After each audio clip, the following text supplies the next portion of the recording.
नमस्कार, मैं हूं राजेंद्र देव। बड़ी खबर है, जिहाद के लिए उकसाने वाला शख्स गिरफ्तार कर लिया गया है। बरेली से यूपी एटीएस ने इसे गिरफ्तार किया है। मोहम्मद शोएब नाम के शख्स को यूपी एटीएस ने गिरफ्तार किया है।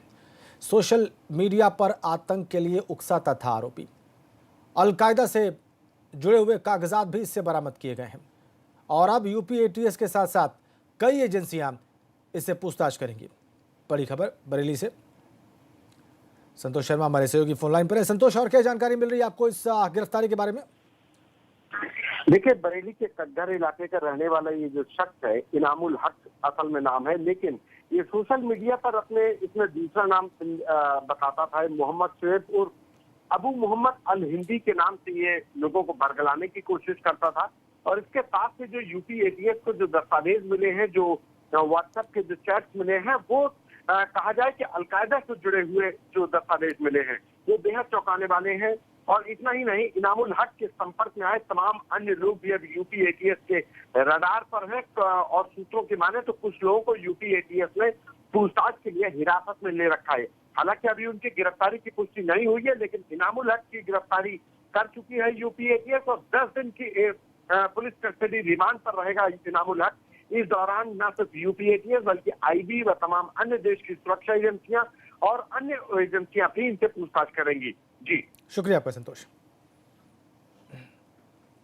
तो 10 दिन के रिमांड पर रहेगा एटीएस की ये आतंकी, और इससे और सारी एजेंसीज भी पूछताछ करेंगी। और एक बड़ी खबर, हाईकोर्ट ने यूपी सरकार की तारीफ की है। कोरोना को लेकर उठाए गए कदमों को सराहा है। हाईकोर्ट ने और ज्यादा तेजी लाने को कहा है। सिस्टमेटिक टेस्टिंग के लिए भी सरकार को सुझाव दिया है हाईकोर्ट ने। और 25 जून तक राज्य सरकार से सरकार के प्रयासों का, सरकार की योजनाओं का ब्लूप्रिंट भी मांगा है। बड़ी खबर।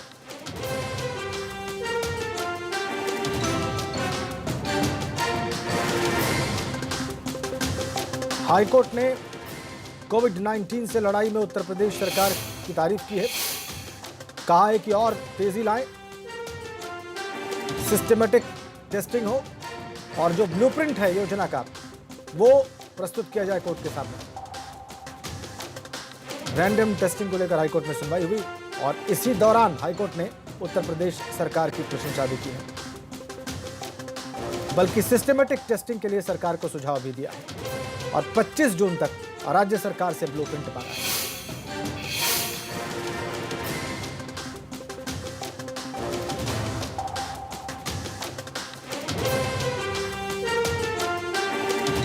बड़ी खबर।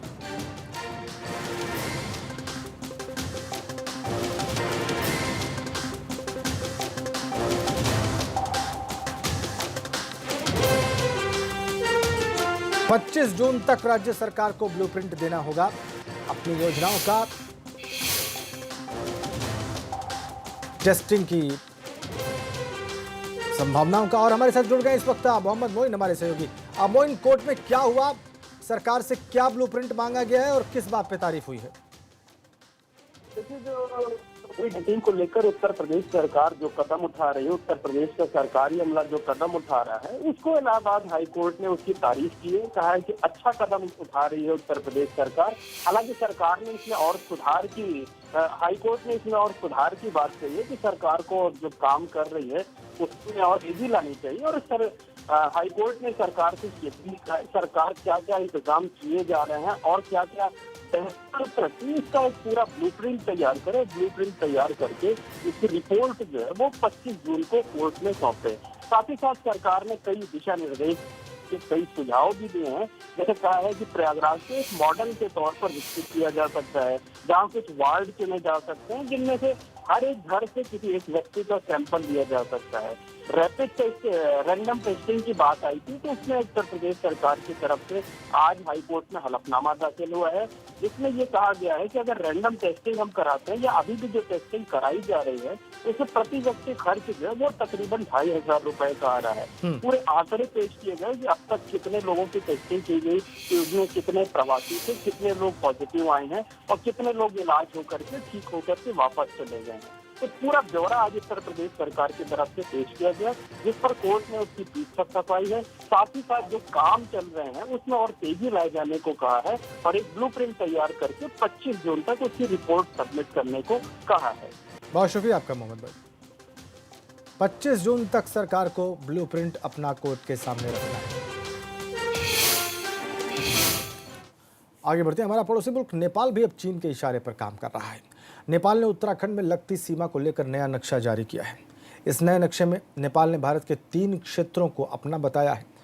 सब जानते हैं कि नेपाल को इस समय कौन उकसा रहा है और इसके पीछे नेपाल के नेताओं का अपना राजनीतिक हित भी छिपा है। सर्वसम्मतिले पारित भएको घोषणा गर्दछ।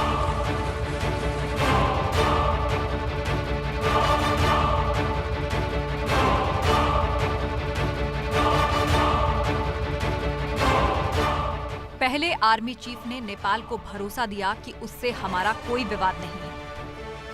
We have geographical linkages, historical linkages, cultural linkages, religious linkages. We have a very strong people-to-people connect. फिर रक्षा मंत्री राजनाथ सिंह ने भरोसा दिलाया कि अगर नेपाल को कोई गलतफहमी है तो वो भी दूर कर दी जाएगी। 80 किलोमीटर की यह सड़क बनी है, भारतीय क्षेत्र में बनी है, लेकिन हमारे पड़ोसी देश नेपाल में इस सड़क को लेकर कुछ गलतफहमियां पैदा हुई हैं। मगर नेपाल को भारत पर भरोसा नहीं है। जो देश नेपाल को अपना मानता है, जिस देश के साथ उसके सदियों पुराने रिश्ते हैं, जिस देश में नेपाल के लोगों को दिल से लगाकर रखा जाता है, उस देश के हुक्मरान आज भारत को आंख दिखा रहे हैं। नेपाल के उच्च सदन ने सर्वसम्मति से एक राष्ट्रीय मानचित्र संशोधन विधेयक को मंजूरी दी है। इस नक्शे में नेपाल ने भारत के 3 क्षेत्रों को अपना बताया है। ये तीनों ही क्षेत्र उत्तराखंड के पिथौरागढ़ जिले में हैं। पिछले हफ्ते ही इस विधेयक को निचले सदन से मंजूरी मिली थी। तब भी सभी 258 सांसदों ने इसे अपना समर्थन दिया था। बिल के समर्थन में 57 वोट, जबकि विपक्ष में एक भी वोट नहीं पड़ा। जानकार मानते हैं कि नेपाल के प्रधानमंत्री केपी शर्मा ओली की कुर्सी खतरे में है, इसीलिए उन्होंने अपने राजनीतिक हित के लिए नेपाल के लोगों के हितों से समझौता किया है। ये साफ तौर पे इसलिए किया गया कि केपी ओली जो है अपनी पोजीशन को मजबूत करना चाहते हैं। उनकी कुर्सी डावाडोल थी, बीच में बातचीत की पेशकश हो रही थी। हिंदुस्तान ने साफ तौर पे पेशकश किया था सेक्रेटरी लेवल टॉक्स पर, लेकिन केपी ओली ने लॉ मेकर्स से ये चीज़ छुपाई रखी, नेपाल के लोगों से छुपाई रखी। आने वाले समय में इसका नुकसान बड़ा ज़बरदस्त होगा नेपाल के लिए। केवल और केवल इसका फायदा होगा तो केपी ओली को होगा for the time being. Nepal के पीछे दरअसल चीन की साजिश है, जिसे भारत अच्छी तरह से समझ चुका है। मगर हम फिर भी नेपाल को सही रास्ते पर ले जाने की कोशिश कर रहे हैं। चीन ने मान लिया है कि वो भारत का अकेले कुछ नहीं बिगाड़ सकता, इसीलिए पाकिस्तान और नेपाल के कंधे पर बंदूक रखकर भारत को डराने की कोशिश कर रहा है। उत्तरकाशी की भैरव घाटी और नीलांग घाटी और उससे आगे वाला जो हिस्सा है वो बहुत ही संवेदनशील है। वहाँ पूरी बटालियन आईटीबीपी की रहती है और पीछे आर्मी बेस कैंप बने हुए हैं। इसके अलावा चमोली में कई ऐसे स्थान हैं, आधा दर्जन से ऐसे ज़्यादा स्थान है जहाँ पर चीन अपना दावा बताता है। बाराहोती एक जगह है, बाराहोती नाम से वैसे तो एक नदी है, घाटी है, लेकिन वहाँ पर भी चीन अपना दावा जताता है कि ये मेरा हिस्सा है और ये मेरे नक्शे में है। उनके सिपाही यदाकदा एक पखवाड़े के बाद आकर वहाँ चीन का झंडा और चीन में बने हुए कुछ प्रोडक्ट्स के सामान या एक पैकेजिंग वहाँ फेंक कर इसलिए जाते हैं ताकि उनका दावा मजबूत रहे कि ये चाइना के टेरिटरी में आता है। मगर पीएम मोदी साफ कर चुके हैं, हिंदुस्तान अपनी सरहदों की हिफाजत करना अच्छी तरह से जानता है।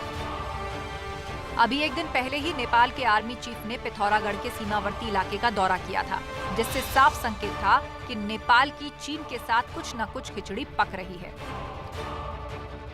भारत और चीन के बीच करीब 3500 किलोमीटर लंबी सीमा है। इस सीमा को एलओसी यानी लाइन ऑफ एक्चुअल कंट्रोल कहा जाता है। ये एलएसी जम्मू कश्मीर, लद्दाख, हिमाचल प्रदेश, उत्तराखंड, सिक्किम और अरुणाचल प्रदेश से होकर गुजरती है।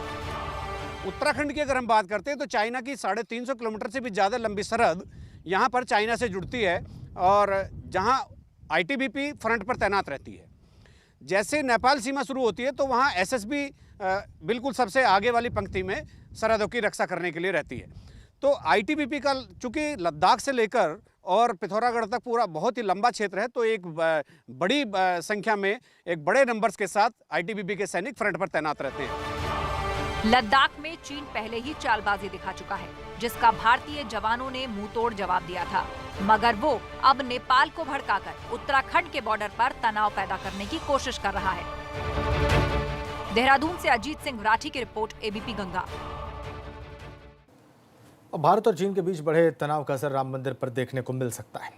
श्री राम जन्मभूमि तीर्थ क्षेत्र ट्रस्ट के महासचिव चंपत राय ने इसके संकेत दिए। उन्होंने कहा कि पहले देश है, बाद में बाकी काम। उन्होंने कहा कि देश की सीमाओं की रक्षा पहला कर्तव्य है, उसके बाद कोई दूसरा काम। यानी राम मंदिर के औपचारिक शिलान्यास की तारीख पर फैसला बाद में लिया जाएगा।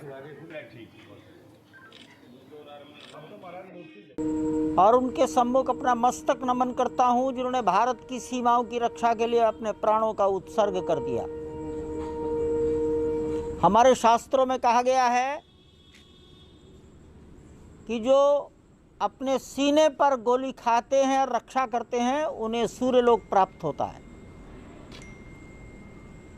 परमपिता परमात्मा उन वीर सपूतों के परिवारों को धैर्य और शक्ति दे, ये मेरा पहला निवेदन है।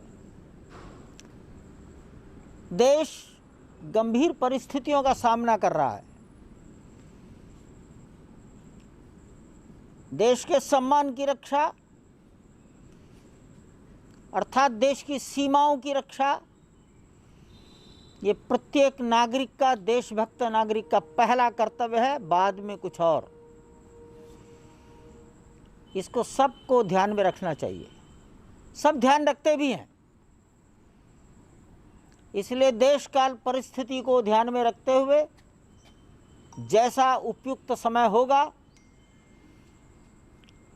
श्री राम जन्मभूमि मंदिर निर्माण के प्रारंभ के संबंध में आपको अधिकृत सूचना हमारी वेबसाइट और ईमेल से प्राप्त होगी। और बात अयोध्या की, वहां पर राम जन्मभूमि तीर्थ क्षेत्र ट्रस्ट ने अपनी आधिकारिक वेबसाइट की शुरुआत कर दी है। इस वेबसाइट में मंदिर निर्माण से जुड़ी हर अपडेट के अलावा श्रद्धालु घर बैठे ही भगवान रामलला की आरती देख पाएंगे।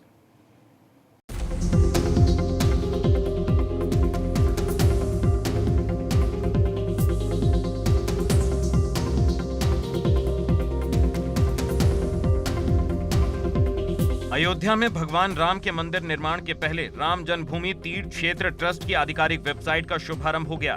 ट्रस्ट की वेबसाइट का प्रदेश सरकार के पर्यटन मंत्री नीलकंठ तिवारी ने शुभारंभ किया। इस वेबसाइट में ट्रस्ट के गठन को लेकर राम मंदिर निर्माण की प्रगति का पूरा ब्यौरा अपलोड किया गया है।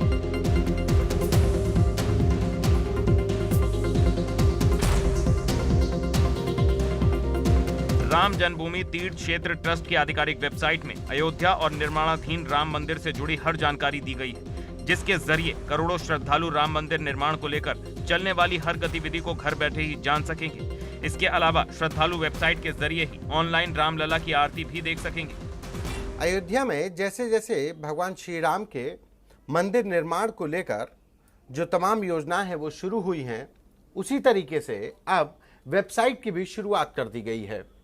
अयोध्या में कल उत्तर प्रदेश सरकार के पर्यटन मंत्री नीलकंठ तिवारी ने इस वेबसाइट की शुरुआत की, श्री राम जन्मभूमि तीर्थ क्षेत्र। इस वेबसाइट के जरिए उन लोगों तक अयोध्या और अयोध्या के भगवान मर्यादा पुरुषोत्तम राम की नगरी की जुड़ी हर उस जानकारी को पहुंचाने की कोशिश की गई है, जिससे लोग कहीं पर भी हों लेकिन अपने राम से जुड़े रहें, अयोध्या से जुड़े रहें। वेबसाइट के पेज पर भगवान राम के चित्र के अलावा उनके बाल रूप और अस्थायी मंदिर की तस्वीर लगी है। इसके अलावा वेबसाइट पर श्रद्धालुओं के लिए अयोध्या के प्रमुख मंदिरों और स्थानों की भी जानकारी मुहैया करवाई गई है, जिसमें हनुमानगढ़ी, कनक भवन, भरत कुंड, सरयू के किनारे राम की पैड़ी के धार्मिक और पौराणिक महत्व के बारे में बताया गया है।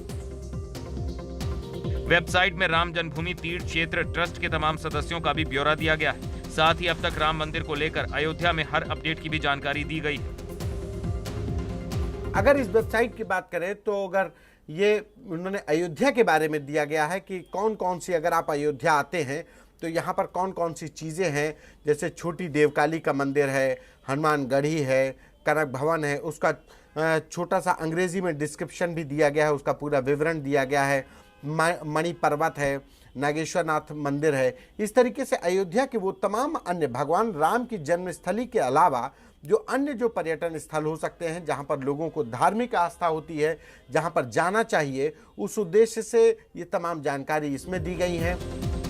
भगवान राम की वेबसाइट में श्रद्धालुओं को मंदिर निर्माण के लिए ऑनलाइन दान का भी विकल्प दिया गया है। इसमें ट्रस्ट का अकाउंट नंबर भी है, जिससे लोगों को मंदिर निर्माण में सहयोग राशि जमा करने में सुविधा मिलेगी, ताकि करोड़ों श्रद्धालु बिना किसी परेशानी के घर बैठे ही मंदिर निर्माण के लिए राशि दान दे सकें।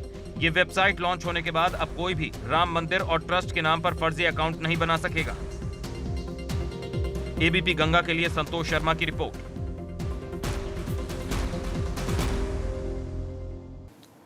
चलिए आगे बढ़ते हैं। गलवान घाटी में भारतीय सैनिकों की शहादत को लेकर चीन के खिलाफ गुस्सा थमने का नाम नहीं ले रहा। देश के नागरिकों ने पूरे मामले को लेकर बहुत गुस्सा है और यही कारण है कि गाजियाबाद मोबाइल टेलीकॉम एसोसिएशन ने भी चीन के राष्ट्रपति का पुतला फूंका और चीनी सामान की होली जलाई। गौर करने वाली बात है कि मोबाइल मार्केट पर चीन का दबदबा है। इसके बावजूद इन मोबाइल विक्रेताओं का कहना था कि चीनी मोबाइलों का वे सभी बहिष्कार करते हैं। आपको बताएं कि गाजियाबाद में एक महीने में करीब 35 करोड़ के मोबाइल का कारोबार होता है, जिनमें से 80% हिस्सेदारी चाइनीज मोबाइल की होती है। और ऐसे में यहाँ के टेलीकॉम एसोसिएशन का यह फैसला लेना बड़ी बात है। इन 6 तस्वीरों के जरिए यूपी उत्तराखंड में हुए विरोध प्रदर्शन को आप देख सकते हैं।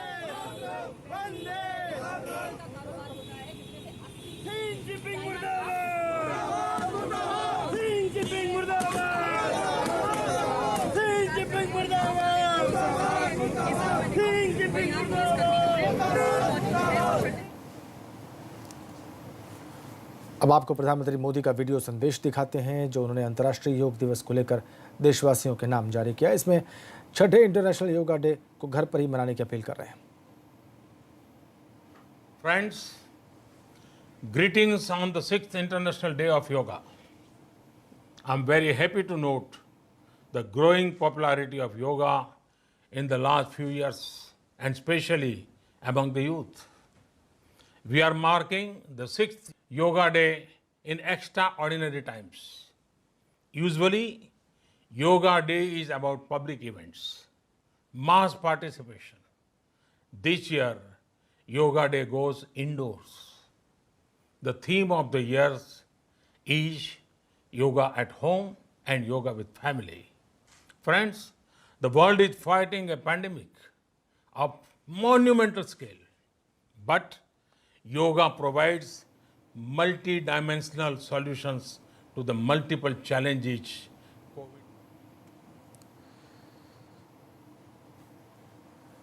अब आपको एक नाजिर के बारे में बताते हैं। इसकी हरकतें एबीपी गंगा के कैमरे में कैद हो गई हैं। रायबरेली में अक्सर विवादों में रहने वाले नाजिर कार्यालय के अंदर उम्रदराज चपरासी से पैर दबाता है और इस नाजिर पवन कुमार श्रीवास्तव का रसूख इतना है कि इसकी लापरवाही पर जिले के अधिकारी भी कुछ भी कहने को तैयार नहीं।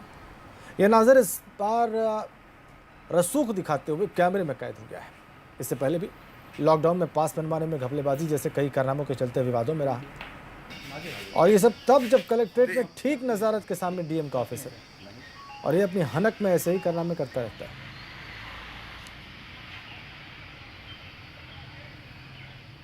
आपका हाँ किस पोस्ट पे हैं आप?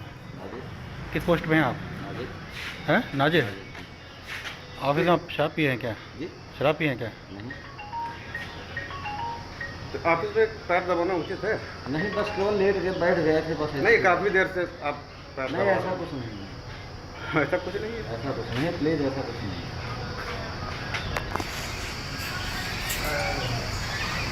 जी सर, ठीक है, सही है। ऑफिस में पैर दबाना ठीक है? हम पैर दबा नहीं थे तो क्या बताइए। अब आप लोग वीडियो आप ही कभी तुरंत वाला दिखाएं? दिखाइए सर, दिखाइए सर, हैं सर दिखाइए। इस खबर के साथ ही वक्त एक छोटे से ब्रेक का।